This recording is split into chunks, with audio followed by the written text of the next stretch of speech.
Caminata por las calles, una aventura londinense. Virginia Woolf. Quizá nadie nunca haya sentido pasión hacia una mina de lápiz. Hay circunstancias, sin embargo, en las que puede resultar altamente deseable poseer una. Momentos en que nos disponemos a hacernos con un propósito, con una excusa para pasear por medio Londres entre el té y la cena. De la misma manera que el cazador del zorro caza para preservar la cría de zorros y el golfista juega para preservar los espacios abiertos de la acción de los constructores. Así, cuando nos acomete el deseo de callejear, el lápiz sirve como pretexto y al ponernos en pie decimos: «Debo comprarme un lápiz», como si mediante esta excusa pudiéramos dar rienda suelta al mayor placer de la vida urbana en invierno, dar una caminata por las calles de Londres. La hora debe ser hacia el atardecer y la estación el invierno, porque en invierno el brillo del champán, del aire y la sociabilidad de las calles resultan agradecidos. No nos vemos insultados como en verano por la añoranza de una sombra y la soledad y los dulces aires de los campos de heno. La hora del atardecer nos confiere también la irresponsabilidad que ofrecen la oscuridad y la farola. Ya no somos nosotros mismos totalmente. Al salir de casa en un buen atardecer, entre las 4 y las 6, escondemos el yo por el que nos conocen nuestros amigos y pasamos a ser parte de aquel amplio ejército republicano de anónimos caminantes, cuya asociación es tan agradable después de la soledad de nuestra habitación, porque nos instalamos en ella rodeados de objetos que perpetuamente expresan la rareza de nuestro propio carácter y refuerzan los recuerdos de nuestra experiencia personal. Ese cuenco sobre la repisa de la chimenea, por ejemplo, lo compramos en Mantua en un día de viento. Salíamos de la tienda cuando la siniestra anciana tiró de nuestra falda y dijo que se moriría de hambre cualquier día, pero «Lléveselo», exclamó, y metió el cuenco de porcelana azul y blanca entre nuestras manos, como si quisiera que nunca le recordaran su quijotesca generosidad. Así, con sentimientos de culpabilidad, pero sospechando no obstante que no teníamos ni 5, lo llevamos de vuelta al hotelito, donde a medianoche el encargado se peleaba tan violentamente con su mujer que todos nos asomamos al patio para mirar y vimos las parras entrelazadas con los pilares y las estrellas blancas en el cielo. Se estabilizó el momento, sellando de forma indeleble como una moneda entre 1.000.000 que se escurría de forma imperceptible. También ahí se encontraba el inglés melancólico, que se levantaba entre tazas de café y mesitas de hierro y revelaba los secretos de su alma, como hacen los viajeros. Todo esto, Italia, la mañana de invierno, las parras entrelazadas alrededor de los pilares, el inglés y los secretos de su alma, se levanta en una nube de cuenco de porcelana que hay sobre la repisa de la chimenea. Y ahí, cuando nuestros ojos bajan hasta el suelo, vemos esa mancha marrón sobre la alfombra. Fue obra de Mr. Lloyd George. «Este hombre es un demonio», dijo Mr. Cumming, mientras depositaba el hervidor con el que iba a llenar la tetera, produciendo un redondel marrón en la alfombra.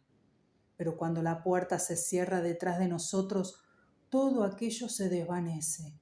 Esa especie de caparazón que nuestra alma ha segregado para cobijarse, para hacer por sí misma una forma que la distinga de las otras, se rompe, y de todas esas arrugas y rugosidades queda una ostra central de percepción, un enorme ojo. Qué hermosa es una calle en invierno. Se revela y se oscurece al mismo tiempo. En ella podemos trazar vagamente avenidas simétricas y rectas de puerta y ventanas.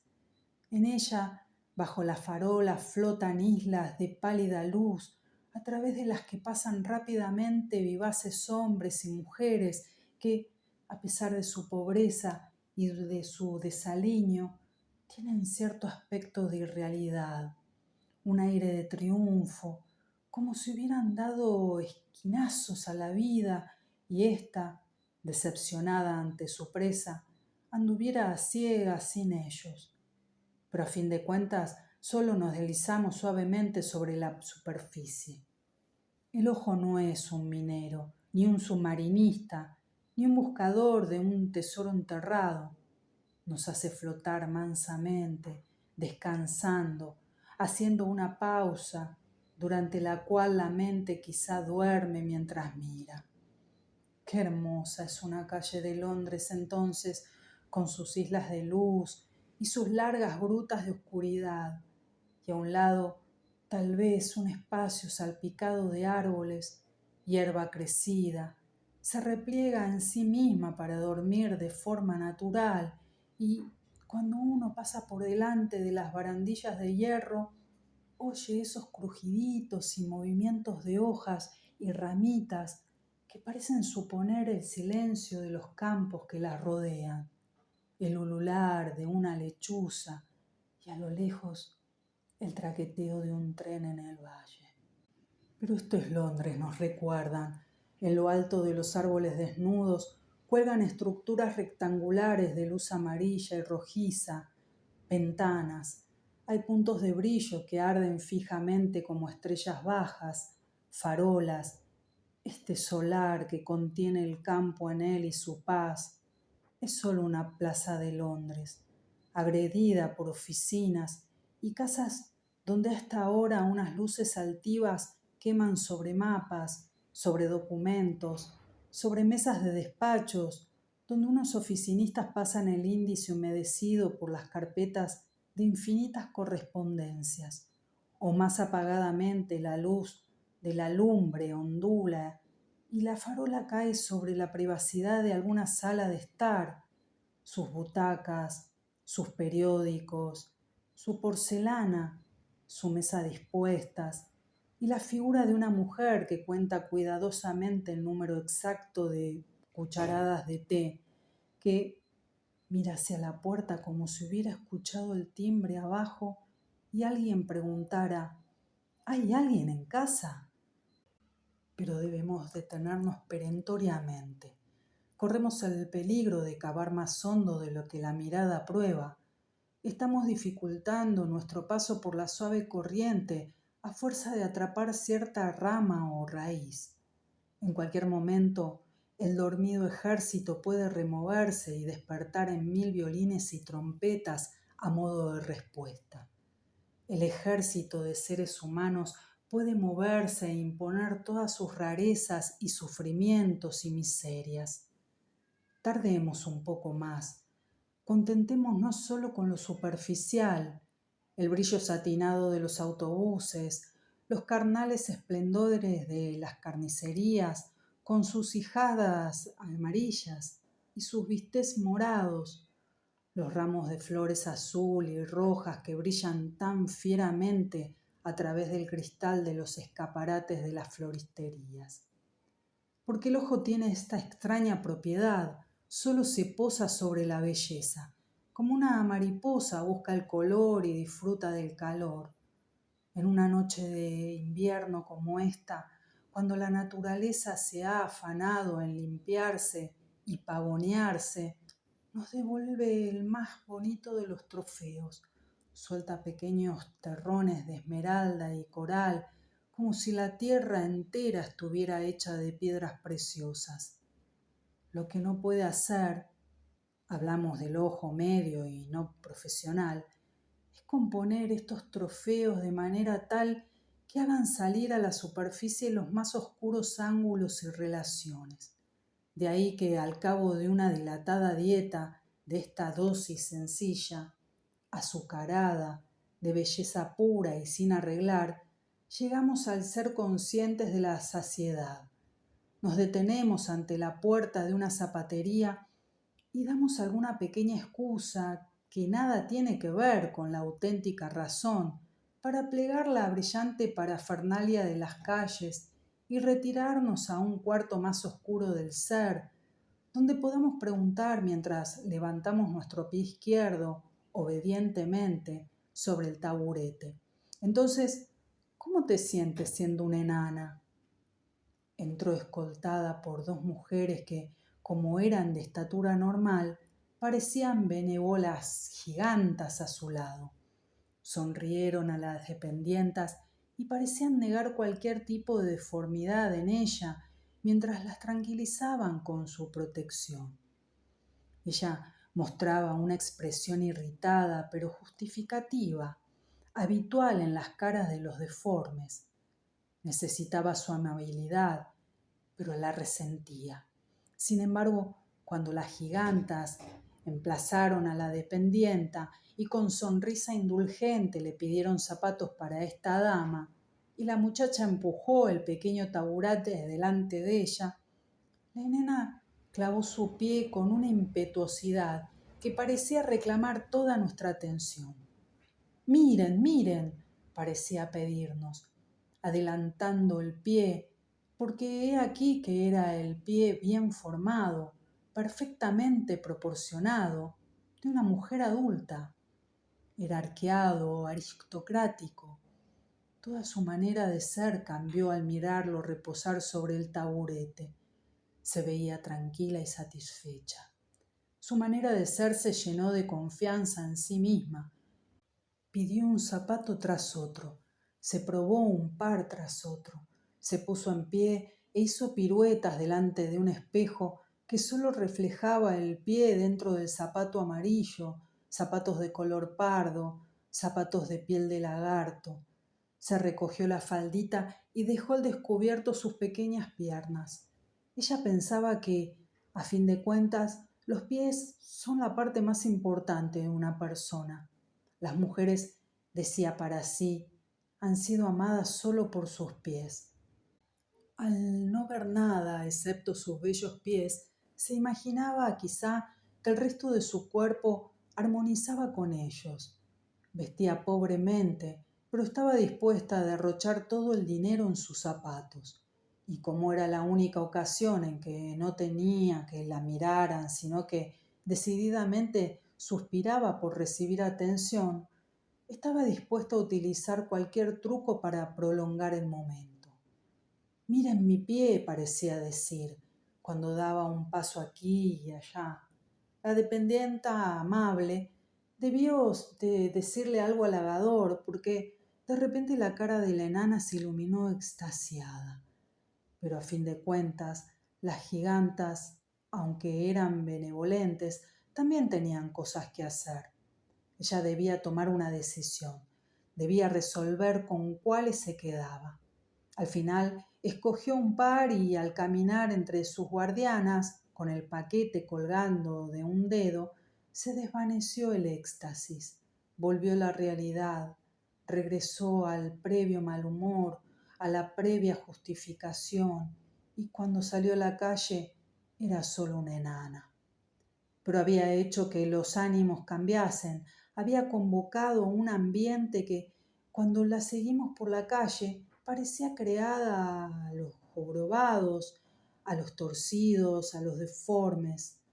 Dos hombres barbudos, hermanos, aparentemente totalmente ciegos, que se aguantaban apoyando una mano en la cabeza de un niño muy pequeño que iba entre ellos, avanzaban por la calle.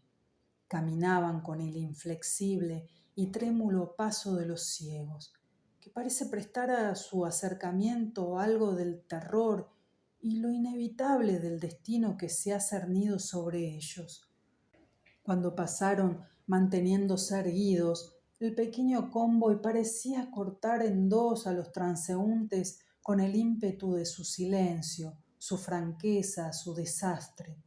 Ciertamente, la enana había empezado un baile grotesco a base de cojear, al que toda la gente en la calle se había adaptado.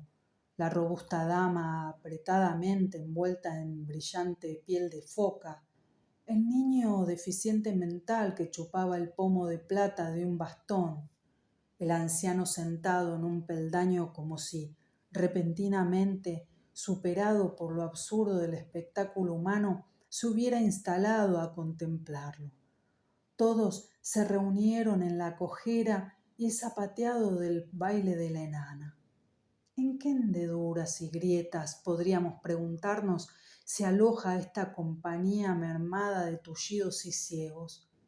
Aquí, quizá, en los últimos pisos de estas estrechas viejas casas entre Holborn y Soho, donde la gente tiene nombres tan extraños y lleva a cabo tantas curiosas actividades.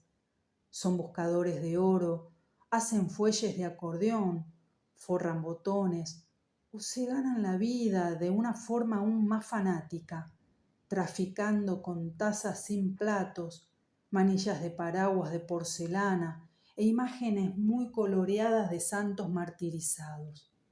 Allí se alojan y parecen como si la dama con la chaqueta de piel de foca debiera pensar que la existencia es tolerable pasando el día con el que hace los fuelles del acordeón o el hombre que forra botones. La vida es tan maravillosa que, en conjunto, no puede ser trágica. No sientan rencor hacia nosotros. Meditamos por nuestra prosperidad, cuando de repente al volver la esquina nos tropezamos con un judío barbudo, salvaje, muerto de hambre, notable por su miseria, o pasamos por delante del cuerpo giboso de una anciana que yace en el escalón de un edificio público, cubierta con una capa, como una manta que se arroja apresuradamente sobre un caballo o un bueyro muerto. Ante tales imágenes, la columna vertebral parece tensarse.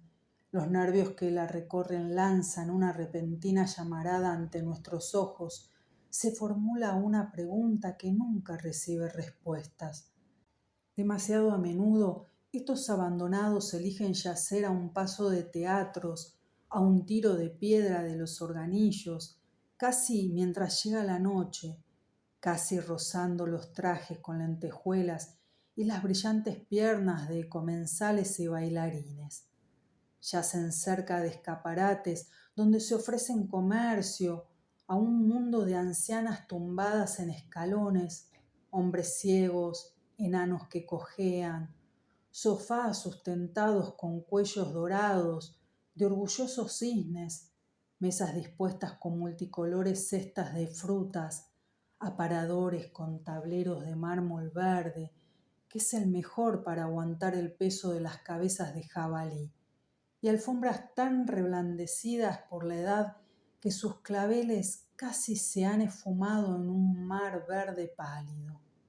Al pasar, echar un vistazo, todo parece accidental, pero milagrosamente rociado de belleza, como si esta noche una marea de actividad que depositara su peso tan puntual y prosaicamente sobre las aceras de Oxford Street no nos hubiera echado en cara nada excepto un tesoro.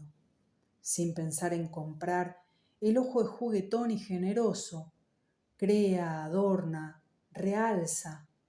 Para que resalte en la calle, uno puede vaciar todas las habitaciones de una casa imaginaria y amueblarlas a su antojo, con sofá, mesa, alfombra. Esta alfombra irá bien para el vestíbulo. El jarrón de alabastro hay que ponerlo en la mesa tallada junto a la ventana. Nuestro regocijo se reflejará en aquel grueso espejo redondo, pero después de construir y amueblar la casa, felizmente uno no se siente obligado a poseerla. La puede desmantelar en un abrir y cerrar de ojo y construir y amueblar otra casa con otras sillas y otros espejos. O démonos gusto en los joyeros de antigüedades, entre bandejas de anillos y collares. Permitámonos escoger aquellas perlas, por ejemplo, y luego imaginar cómo cambiaría nuestra vida si nos las pusiéramos. Sucede al instante entre las 2 y las 3 de la mañana. Las farolas proyectan su luz blanca sobre las desiertas calles de Mayfair. A esa hora solo circulan coches y uno tiene una sensación de vacío, de despreocupación, de retirada alegría, luciendo perlas, luciendo seda. Sales a un balcón que da a los jardines de Mayfair dormido. Hay pocas luces en los dormitorios de los grandes pares que regresan de la corte, de lacayos con medias de seda, de viudas que han apretado las manos de los estadistas. Un gato trepa por la pared del jardín. Se hace el amor de forma sibilante, seductora, en los lugares más oscuros de la habitación, tras espesas cortinas verdes. Él da vueltas tranquilamente como si se paseara por una terraza debajo de la que se extendieran los condados y municipios de Inglaterra bañados por el sol. El maduro primer ministro le cuenta a Lady Fulanita de Tal, con rizos y esmeraldas, la auténtica historia de alguna gran crisis en los asuntos del país. Parece que estamos montados en el mástil más alto del barco más grande, y no obstante, sabemos al mismo tiempo que esta clase de cosas no importan. El amor no se prueba de esta manera, ni se llevan a cabo los grandes logros de esta manera, por lo que jugamos con el momento y nos arreglamos nuestras plumas en él con ligereza, mientras seguimos en el balcón, contemplando como el gato trepa a la luz de la luna por la pared del jardín de la princesa María. Pero, ¿qué podría ser más absurdo? En realidad pronto darán las 6. Es una noche de invierno. Vamos andando hacia la Start para comprar un lápiz. ¿Por qué entonces también estamos en el balcón, lucimos perlas en junio? ¿Qué podría ser más absurdo? Es la locura de la naturaleza, no la nuestra. Cuando ella atacó a su principal obra maestra, la creación del hombre, solo tenía que pensar en una única cosa. En su lugar, volviendo la cabeza, mirando por encima del hombro, hacia cada uno de nosotros, permitió que treparan los instintos y deseos que varían profundamente con este ser fundamental, por lo que somos abigarrados, variados, una mezcla. Los colores se han ido. ¿Es el auténtico yo este que se planta en la acera en enero o el que se asoma por el balcón en junio? ¿Estoy aquí o allí? ¿O el auténtico yo no es ni este ni aquel, ni aquí ni allí, sino algo tan diverso y errabundo que solo cuando damos rienda suelta a sus deseos y lo dejamos hacer la suya sin impedimentos, somos de verdad nosotros mismos? Las circunstancias empujan a la unidad. Por conveniencia, un hombre debe ser un todo. Cuando el buen ciudadano abre la puerta en la noche, debe ser un banquero, un golfista, un marido, un padre, no un nómada errando por el desierto, ni un místico que mira al cielo, ni un libertino en los barrios bajos de San Francisco, ni un soldado que encabeza una revolución, ni un paria que aúlla de escepticismo y soledad. Cuando abre su puerta, debe pasarse los dedos por el pelo y colocarse el paraguas en el paragüero, como el resto. Pero aquí muy pronto vemos las librerías de viejo. Encontramos asidero en estas frustrantes comentes del ser.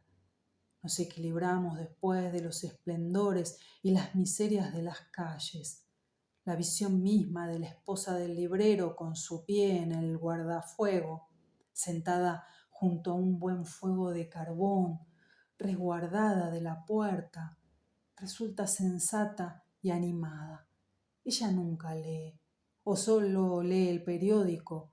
Su conversación, cuando deja de vender libros, lo que hace encantada, se refiere a sombrereros. Le gusta que su sombrero sea práctico, dice así como bonito. Ah, no, no viven en la tienda, viven en Brixton. Necesita poder mirar un poco de verde. En verano coloca un jarrón con flores de su jardín sobre un polvoriento montón de libros para animar la tienda. Hay libros por todas partes y siempre nos invade la misma sensación de aventura. Los libros de segunda mano son libros agrestes, libros sin hogar. Han llegado juntos en vastas bandadas y poseen un encanto que le falta a los domesticados volúmenes de la biblioteca. Además, en esta fortuita compañía miscelánea podemos rozar a un completo extraño que, con suerte, resultará ser el mejor amigo del mundo. Cuando alcanzamos un libro de un blanco grisáceo en lo alto de un estante, atraídos por su aire de desamparo y deserción, siempre existe la esperanza de conocer a un hombre que hace 100 años exploró a lomo de un caballo el mercado de la lana en los Midlands y Gales, a un desconocido viajero que se detuvo en posadas, se tomó su pinta de cerveza, advirtió la presencia de bonitas muchachas y serias costumbres, escribió embaradamente, laboriosamente sobre ello, por el puro placer de hacerlo. Él mismo se pagó la edición. Fue infinitamente prosaico, laborioso y directo, y dejó que se colara, sin él saberlo, el perfume de malvas y de heno junto a un retrato suyo que le confiere un lugar en el cálido rincón de la chimenea de la mente. Ahora podemos comprarlo por 18 peniques. Está marcado 3 chelines y 6 peniques, pero la esposa del librero, al ver lo estropeada cubierta y el largo tiempo que ha estado ahí el libro, desde que lo compraron en la liquidación de la biblioteca de cierto caballero, lo dejará por ese precio. Así, al mirar por la librería, hacemos otras amistades igualmente repentinas y caprichosas con lo desconocido y lo desaparecido, cuya única relación es, por ejemplo, este librito de poemas tan bonitamente impreso, tan bonitamente ilustrado, con el retrato del autor, porque era un poeta y se ahogó prematuramente, y su verso, aunque apacible, convencional y moralizador, emite aún un suave sonido aflautado como el del organillo que aquel viejo organillero con chaqueta de pana toca resignadamente en una callejuela. Hay viajeros también, una hilera tras otra de ellos, que aún dan testimonio, como indomables solteronas que fueron, de las incomodidades que padecieron en los crepúsculos admirables de Grecia, cuando la reina Victoria era una niña. Una excursión por Carnuales, con una visita a las minas de estaño, se consideró algo digno de un grueso volumen. La gente subió lentamente por el Rin e hizo retratos respectivos con tinta china, leyendo en la cubierta, junto a un carrete de cuerda. Midieron las pirámides, estuvieron lejos de la civilización durante años, convirtieron negros en pantanos pestilentes. Hacer las maletas y partir, explorar desiertos y padecer fiebres, residir en la India durante toda la vida, recorrer incluso China y luego volver para llevar una existencia provinciana en Edmonton. Aquí caigo y me levanto, y sobre el polvoriento suelo como un mar turbulento, tan inquietos como son los ingleses, con las olas a la puerta de su casa. Las aguas del viaje y la aventura parecen romper contra islitas de serio esfuerzo y constante laboriosidad que se elevan del suelo en una columna dentada. En estos momentos de volúmenes destinados a adoptar el color pardo, con monogramas dorados en la contracubierta, sesudos clérigos propagan los evangelios, se oye a eruditos hacer saltar con sus escoplos y martillos los antiguos textos de Eurípides y Esquilo. Pensamiento, notas, propagación van a un ritmo prodigioso alrededor de nosotros y sobre todas las cosas como una puntual, eterna marea que baña el antiguo mar de la novela. Innumerables volúmenes nos hablan de cómo Arthur amó a Laura y la separaron y luego fueron felices y comieron perdices, que era como Victoria gobernaba estas islas. El número de libros en el mundo es infinito y nos vemos forzados a dar una ojeada, a sentir y seguir después de un momento de conversación, un destello de comprensión, cuando en la calle atrapamos una palabra al paso y de una frase casual fabricamos una vida. Se refiere a una mujer que se llama Kate y hablan de cómo le dije a ella de forma bastante directa ayer por la noche: si consideras que no valgo un comino, le dije. ¿Pero quién es Kate? ¿Y a qué crisis en su amistad se refiere este hombre? Nunca lo sabremos, porque Kate se hunde bajo el ardor de la volubilidad de ellos. Y aquí, en la esquina, se abre otra página del volumen de la vida a través de la visión de los dos individuos que departen bajo la farola.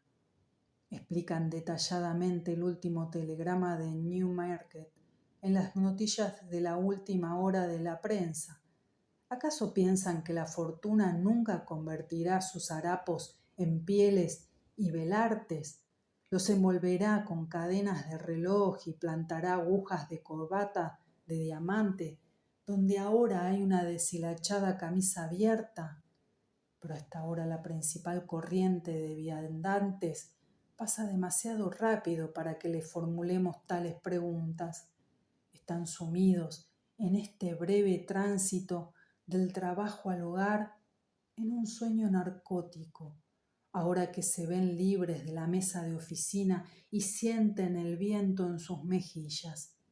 Se visten con prendas brillantes que deben colgar y guardar bajo llave por el resto del día, y son grandes aficionados al cricket, famosas actrices, soldados que han salvado a su país cuando ha sido necesario.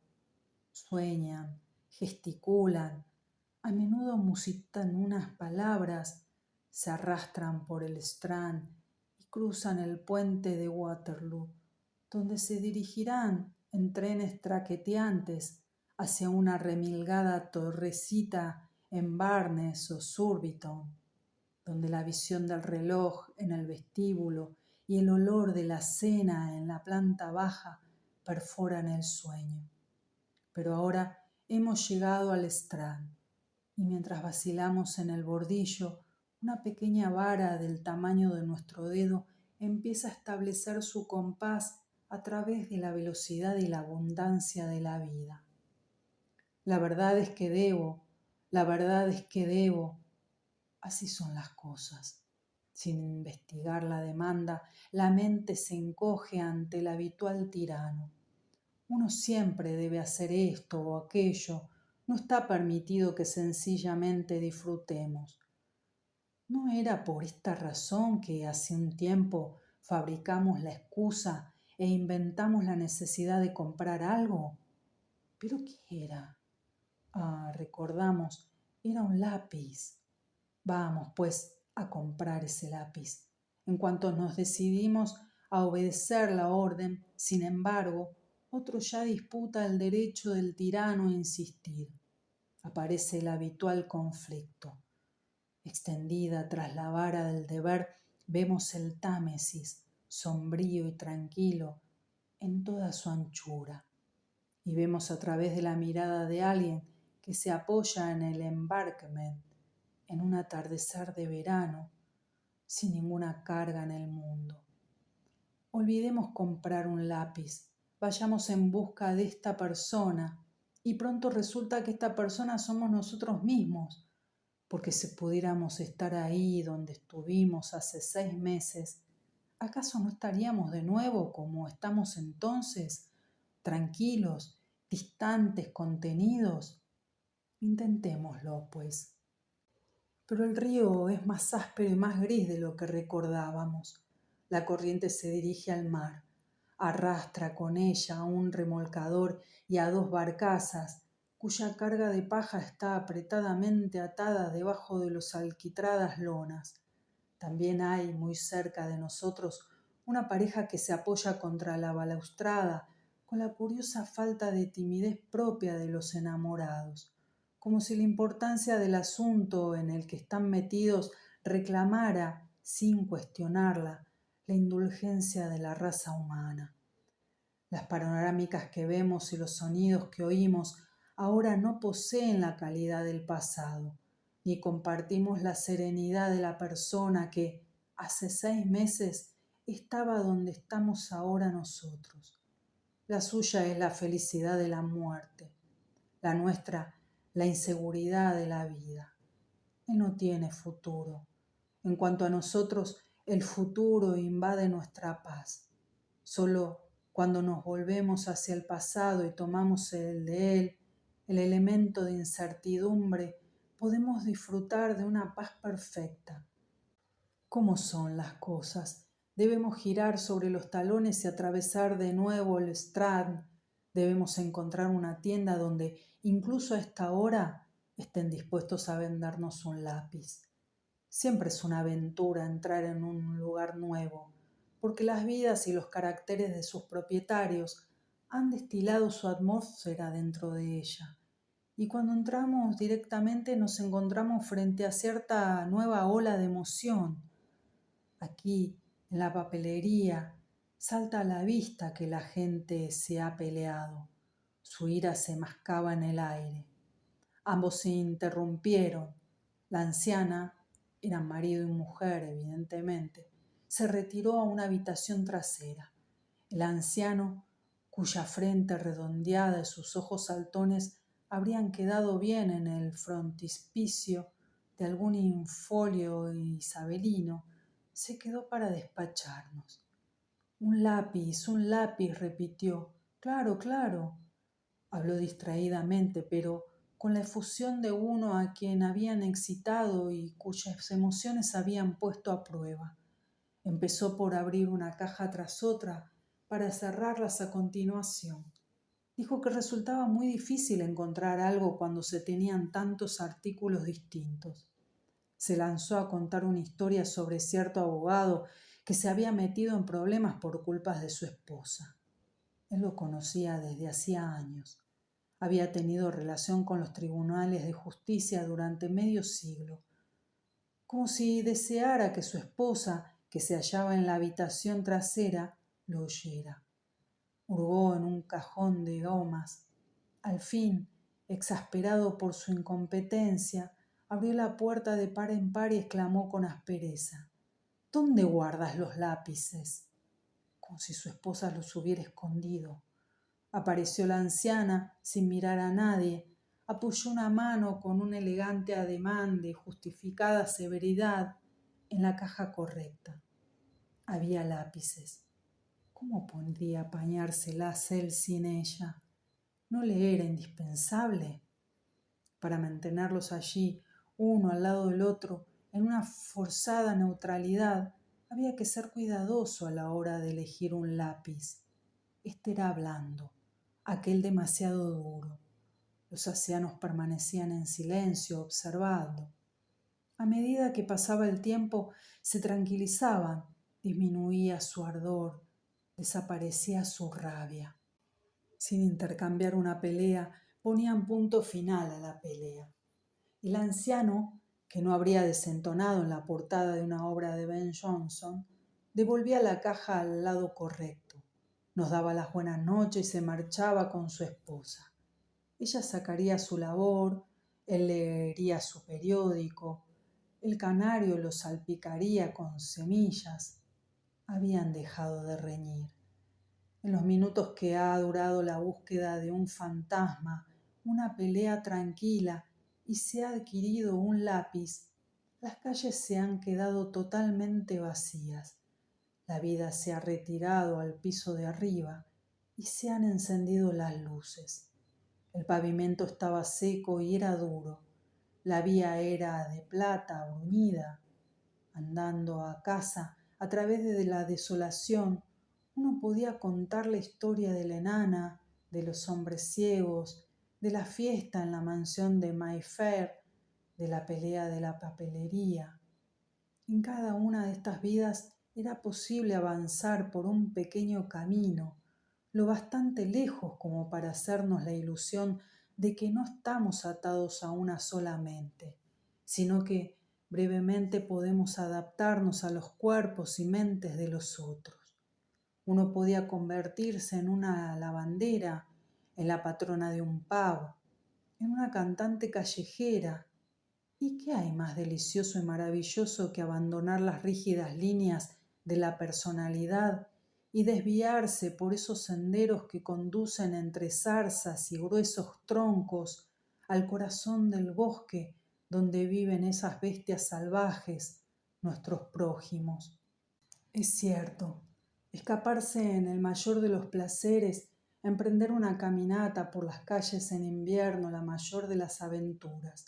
No obstante, cuando alcanzamos de nuevo el umbral de nuestra casa, es reconfortante tocar las viejas posesiones, los viejos prejuicios que nos rodean y el yo que se ha esparcido por tantos rincones, que ha aleteado como una polilla en la llama de tanta inaccesible linternas, abrigado y tranquilo. Aquí otra vez la puerta habitual, aquí la silla tal y como la dejamos, y el cuenco de porcelana y el redondel marrón en la alfombra, y aquí, examinando tiernamente, toquémoslo con reverencia, el único botín de guerra que hemos cobrado de todos los tesoros de la ciudad, una mina de lápiz.